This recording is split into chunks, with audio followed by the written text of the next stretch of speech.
ये प्रिज्म है एक, ये एंगल फाई है, रिफ्रैक्टिव इंडेक्स √2 है, ये एक रे आई और ये ऐसे हिट की। तो क्वेश्चन ये है कि find the range of values of this phi so that TIR occurs on this surface AC पे हमेशा TIR हो तो फाई क्या वैल्यूज ले सकता है। तो ये मान लो नॉर्मल है, तो ये एंगल कितना हो गया, ये एंगल फाई, तो ये फाई, ये एंगल हो गया 90 - फाई। तो ये TIR कब होगा, जब ये एंगल जो है ये greater than equal to critical angle हो। तो 90 - phi should be greater than critical angle. Critical angle कितना है, C, और ये हम जानते हैं कि C कितना होता है, sine inverse mu refractive upon mu denser medium. Refractive तो यहां पे 1 है, एयर का, रेयर मीडियम का 1 है, और डेंसर का √2 है। तो ये कितना हो गया 45 डिग्री। तो 45 डिग्री से ये ज्यादा होना चाहिए, तभी तो TIR होगा, टोटल इंटरनल रिफ्लेक्शन। सारी रे रिफ्लेक्टर बाहर नहीं जा पाएंगे। तो फाई कितना हो गया, लेस देन 45 डिग्री। तो फाई जो है वो 45 डिग्री से कम होना चाहिए। ये थोड़ा इजी था, थोड़ा सा टफ देखते हैं।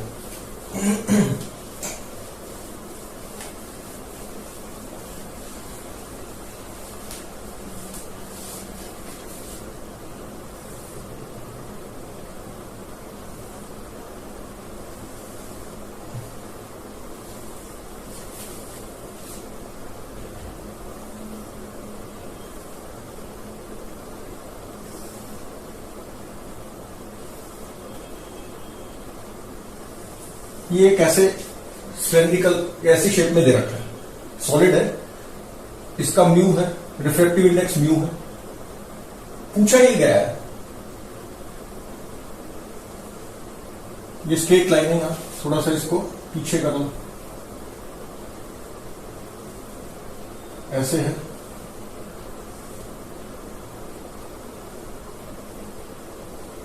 ओहो,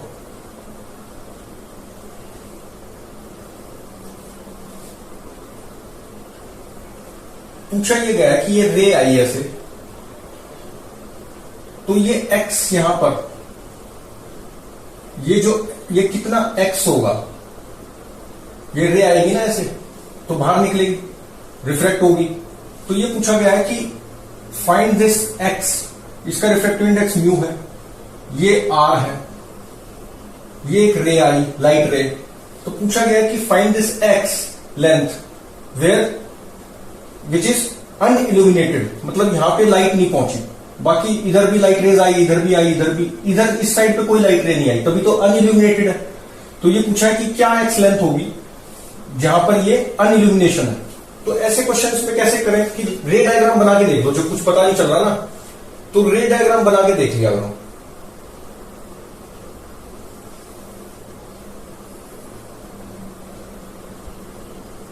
थोड़ा सा बड़ा ले लिया मैंने इसको, ये है सर्कुलर, ये R है। अब ये मान लो ऐसे रे आ रही है, एक रे ऐसे आई, अब नॉर्मल कहां होगा, क्योंकि सर्कुलर तो सेंटर से पास होगा। ये हमारा R है, ये भी R है, तो ये नॉर्मल हो गया। नॉर्मल ये तो एंगल ऑफ इंसिडेंस ये, तो ये कैसे जाएगी, अवे फ्रॉम नॉर्मल, ऐसे गई। फिर एक और रे ले ली, ये R है, ठीक है, ये R है। फिर एक और रे आई, फिर नॉर्मल से अवे फ्रॉम नॉर्मल जाना है इसको, ऐसे जाती स्ट्रेट, लेकिन अवे फ्रॉम नॉर्मल कैसे हो जाएगा, ऐसे।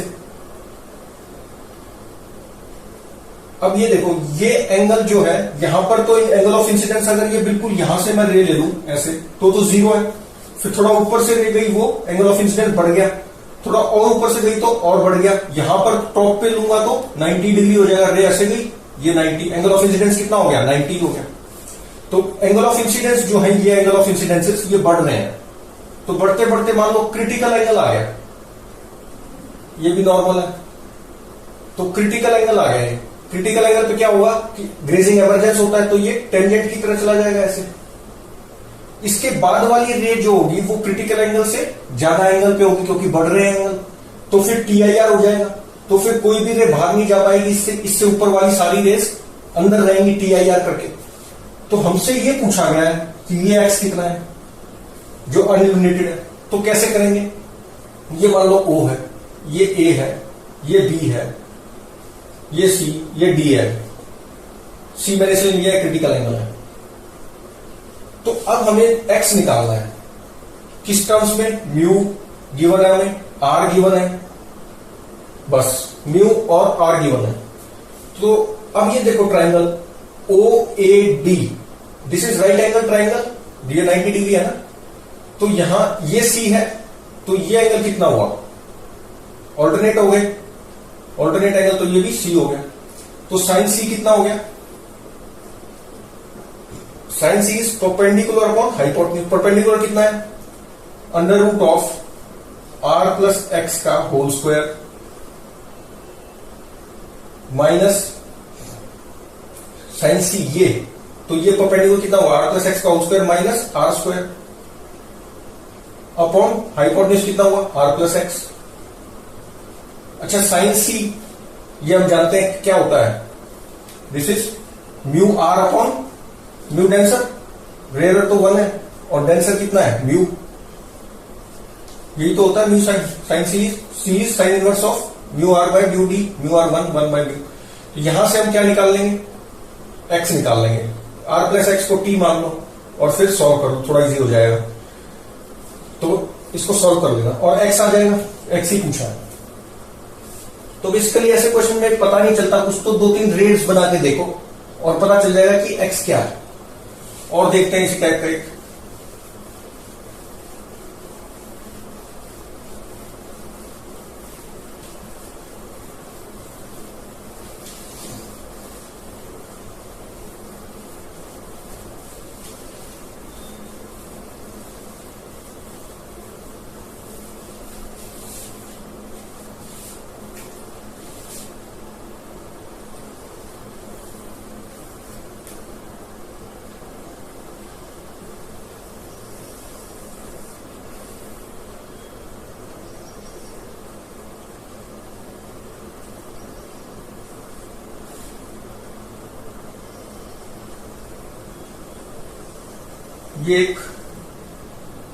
ये सॉलिड है ऐसे ट्यूब टाइप। अब इसमें ये पूछा है, ये जो कर्व है ना, इसका सेंटर ये है, तो आर ये हो गया, ये आर हो गया, ये आर, ये आर, ये सेंटर है। तो पूछा है यहां से लाइट रे आ रही है,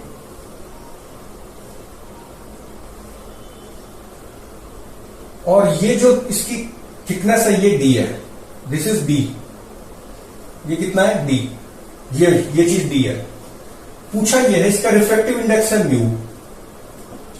पूछा ये है कि find R minimum so that जो रेज अंदर आ रही हैं वो कभी भी रिफ्रैक्ट ना हो, TIR हो जाए। यहां पे हिट करे TIR, यहां पे हिट करे TIR। तो इसमें भी हम क्या करेंगे, कुछ नहीं तो 2-3 रेज बना लो। अब जैसे मान लो ये वाली रे ऐसे आई, यहां हिट की, तो नॉर्मल कहां है, ये नॉर्मल हो गया यहां, तो ये कैसे रिफ्लेक्ट होगा, नॉर्मल ये है, थोड़ा सा ऊपर ले लो, वैसे तो ये 90 पे आई तो ऐसे ही चली जाएगी। तो अगर मान लो थोड़ा सा मैं यहां पे ले लू इसको, यहां पे भी क्या होगा, 90 पे हिट की ना तो सीधी निकल जाएगी। तो सॉरी 90 पे हिट की तो ये देखो, मैं जैसे मान लो ये रे ऐसे आए, थोड़ा सा ऊपर ले लो, तो ये कहां पर है, ये नॉर्मल ऐसे, ये नॉर्मल हो गया ना, ये एंगल ऑफ इंसिडेंस हो गया। तो ये TI ये कैसे जाएगी, रिफ्लेक्शन होगी इसकी यहां पे, इसी तरह से इसकी होगी, यहां से एक कर्व शुरू हो गया, तो ये कर्व और ये कर्व इनका सेंटर तो यही है, तो नॉर्मल इनमें से पास होगा ऐसे, तो ये यहां पे भी टी आई आर कर जाए, तो ये एंगल क्रिटिकल एंगल से ज्यादा होना चाहिए। ये भी जो नॉर्मल है यहां पर ये क्रिटिकल एंगल से ज्यादा होना चाहिए, तभी तो टी आई आर करेगी, नहीं तो रिफ्लेक्ट कर जाएगी ऐसे बाहर की साइड। ये यहां पे आई, बाहर की साइड चली गई, तो क्या होना चाहिए, क्रिटिकल एंगल से ज्यादा पे हिट करना चाहिए इसको। अच्छा, अब एक चीज देखें हम अगर, तो ये एंगल कम हो रहा है देखो, क्योंकि ये नॉर्मल ऐसे जाता जा रहा है ना, तो अब फिर ऐसे आएगा, ऐसे जाएगा, तो ये जैसे रेज हम आगे ले रहे हैं और दूसरी रे आएगी तो कम हो जाएगा। सबसे मिनिमम किसके लिए होगा, जो रे बिल्कुल इससे ग्रेज करती हुई जाएगी, मान लो ऐसे चली गई, ऐसे गई ना, इससे ग्रेज करती हुई चली गई, ये सेंटर है,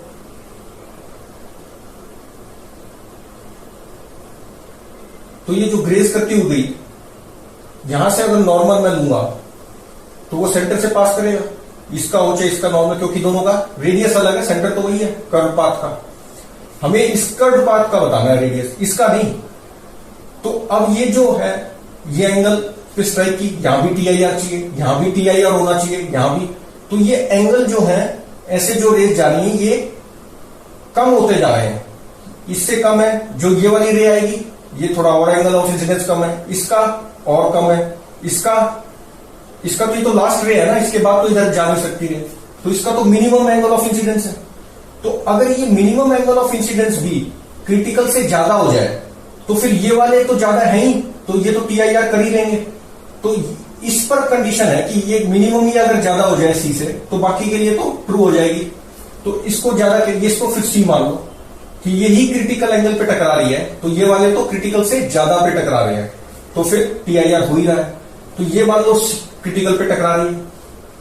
ये सी क्यों लिया हमने सबसे छोटा, बिकॉज आर मिनिमम पूछा है, तो इसलिए हमने ये भी सी ले लिया। अब ये डी है, ये लेंथ कितनी है डी, और ये कितनी है आर। अगर ये थोड़ा सा बाहर भी है इससे, बिकॉज ये ऐसे आ रहा है, तो हम नियरली सेम मान लेते हैं इसको, बहुत हल्का सा है तो आर ही मान लेते हैं। तो यहां से क्या आ गया, sine C is equal to, trigonometry से देखें तो कितना आ गया, R upon R plus D, और स्नेल्स लॉ से देखें तो mu R rare medium, mu upon denser medium, बाहर का तो 1 है, डेंसर म्यू दे रखा है, इसका रिफ्रैक्टिव इंडेक्स कितना है म्यू। तो यहां से आर मिनिमम, ये आर जो है आर मिनिमम ही है, दिस इज आर मिनिमम। तो ये कितना आ गया, R minimum plus D is equal to R minimum into mu, R को इधर ले जाओ, तो R minimum is equal to mu minus 1 आ गया ना, तो डी अपॉन म्यू माइनस 1। ये पूछा था, ये निकाल लिया। इसका और इसका सेंटर एक ही है, तो नॉर्मल कहां से पास होगा, कर्व्ड है ना ये, तो सेंटर से होगा। ये नॉर्मल जो है ये सेंटर से थोड़ा होगा, ये तो ऐसे है अभी, तो ये ऐसे है, तो ये एंगल ऑफ इंसिडेंस हुआ ये, तो ये कैसे जाएगा, बाहर निकल जाएगा अगर ये सी से ज्यादा नहीं है तो हमने मिनिमम ही सी ले लिया, तो बाकी तो सी से ज्यादा हो ही गया एंगल, इसलिए टी आई आर होगा सब जगह। वही पूछा है कि आर मिनिमम बताओ कि टी आई आर हो, तो यहां पे हमने सबसे कम वाला एंगल को ही सी मान लिया, और आर मिनिमम कितना आ गया, डी अपॉन म्यू माइनस 1।